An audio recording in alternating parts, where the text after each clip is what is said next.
Hello, we're back again for another video. This time, hopefully, I've ironed out some of the technical problems. And great news is that there's a new version of the Engine 9000 debugger. Everything looks to be working now, so that's awesome. Shout out to Alpine 9000 for the great work. So yeah, this game Lollipop came out in 1995 and was a really beautiful game.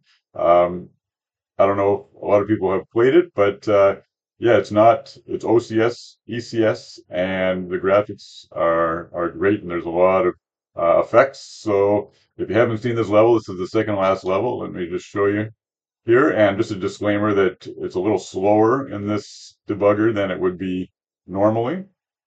But yeah, check this out. You go behind the trees, and then look at the foreground there. Yeah, it's gorgeous. The girl who shoots lollipops, great platformer. So yeah, let's check out some of the tricks. Here, I'll jump back to the beginning, and then we'll go through some of the tricks here in the debugger. So yeah, the first thing is sprites. So let's check out. Here's with all the sprites, and then if we get rid of them all, look at that. Yeah, look at that. Even she remarked on her face. So yeah, so let's go through one by one. So we've got sprite 0 is the snowflakes. So yeah, so the way you do that, right, is that you can change the sprite on each vertically.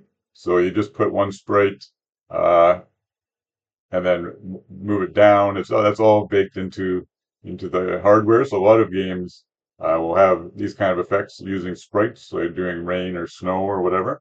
So yeah, that's pretty cool. And then let's see, sprite 1, that's more snowflakes. So if you go, then you got the small ones and the big ones. So that's all with two sprites. So that's the vertical multiplexing like that. So then let's try sprite number 2. And you'll see in the foreground there that that was part of the tree. So 16 pixels of this tree. And then sprite 3, that's another 16 pixels. Well, I think it's going to be a 16 color one. So it's detached. So when you put two, maybe I'll pause it here. Hold on a sec. Yeah, so when you put attach two sprites, you go from doing 3 colors to doing 15 colors. So will this work when it's paused? Let's see, yep. So then there's sprite 4, there's another part of it, and sprite 5, sprite 6, and sprite 7. So they're using all the sprites just for this tree and for the snow. So if you look, and let's just do all the tree ones. Put that together and look at that. So it's there's 3 different ones, right? So it's 16, 32, 48 pixels, and it's 16 colors. So it's kind of cool that they've used foreground um, 16 color sprites, which is not something that a lot of games do. You know, most of them would use a 3 color sprite for it. So yeah, so let's move a little bit. And so yeah, if we put the sprites back on there, we got all of them. And let's go, there's another tree coming up. There's a spike in the ground here. Yeah, this one here. So let's pause it again. Uh, yeah, and then so if you take all the sprites away, boom, there goes that tree. So it had the tree earlier, and that's not on the screen anymore, right? So you can't see two at the same time. So you can use the sprite again because you're allowed to have 8 sprites per scan line. So let's break this one down. We'll take the sprite off, and yeah, 0 and 1 again are the snowflakes, and then sprite 2, there's 16 pixel 3 color, and then there's that's filled in, and then the next one, and the next, and there, and there. That's how come that happened there. Oh wow! So it's using uh, the snow sprite. Yeah. Oh, that's interesting. That it's also using the one of the snow sprites to be part of the tree. So really, Yeah, maybe I was wrong there. It looks like then you're using 7 sprites. So that's the only one you're not using, and that affects it.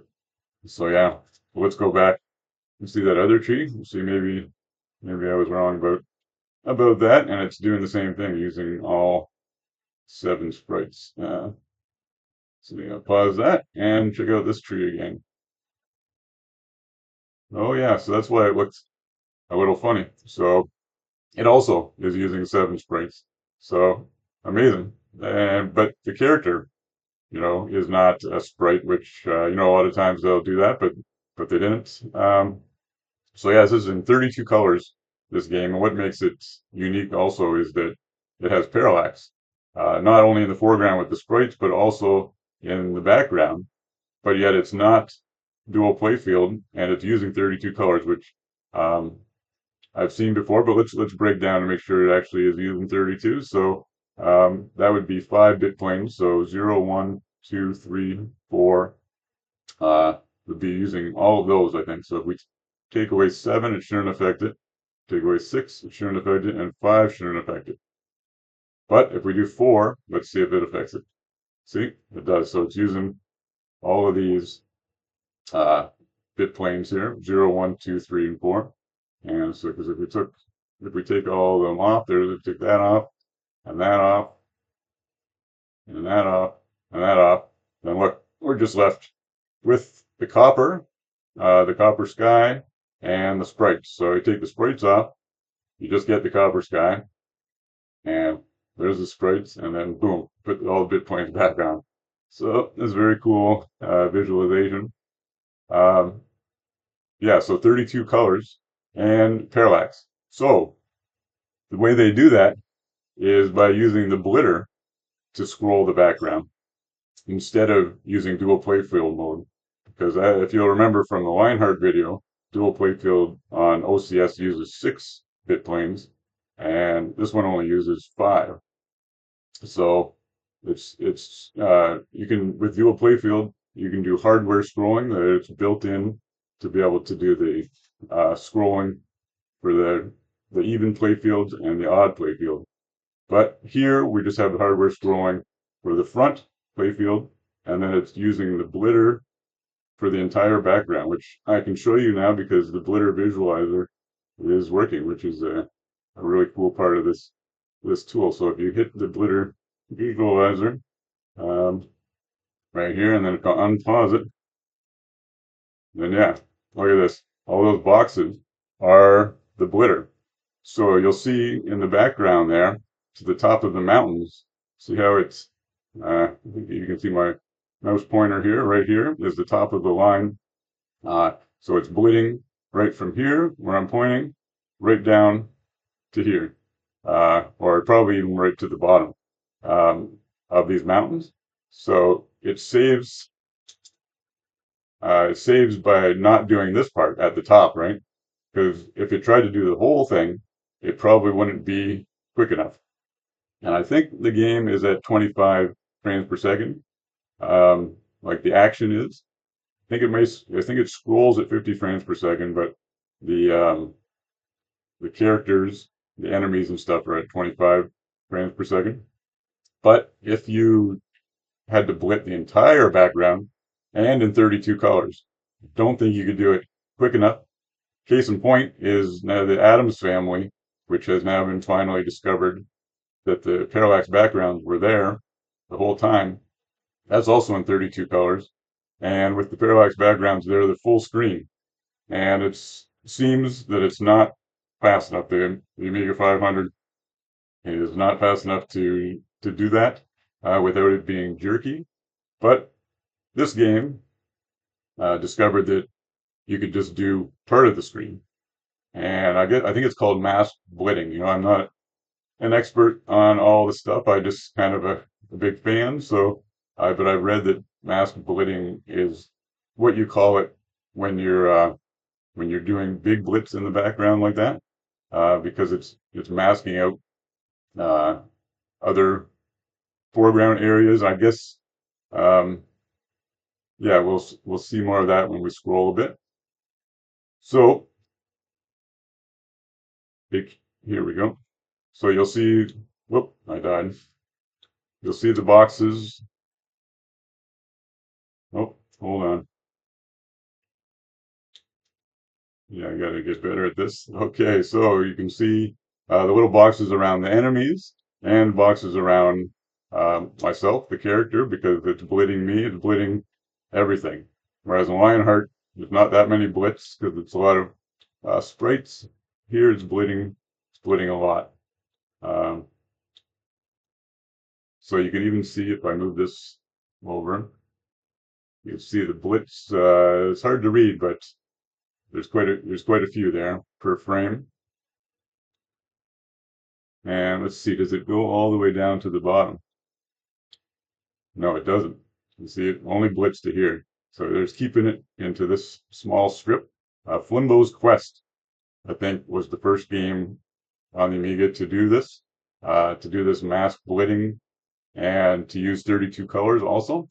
So I was trying to find out exactly how many colors you're able to use for the background, because I think that because it's 32 colors in the foreground, it's using what I've deduced is the same palette as the foreground for the background. So here we take the visualizer off, and you can see back there that I think there's about 8 colors or so. So it may be 3 bitplanes that is blitting. Now can we see that? Let's see if I pause it. And we put the blitter visualizer. Oh, you can't do the pause and the visualizer. So I may have to die here. So then if we take the bitplanes, let's see if they come off. Um, yeah, no, it looks like they're always on for the background. So I'm not exactly sure how that works, but I know that it's the same palette that is the foreground is also the background. I don't think you can have a separate palette with this setup because that's how Flimbo's Quest also looked. So yeah, very very cool. This blitter visualizer. I'm glad that I got it working again. So we'll take that off. And I keep dying. Too bad I don't have invincibility on. Okay, so there's a couple more things that we can try out here. Um, we'll try the copper block. So I can probably do that when it's paused. So let me try this. Pausing. I'll have to move this over, set it off a little bit. Um, but okay, we'll stick the copper block on, and then go over here.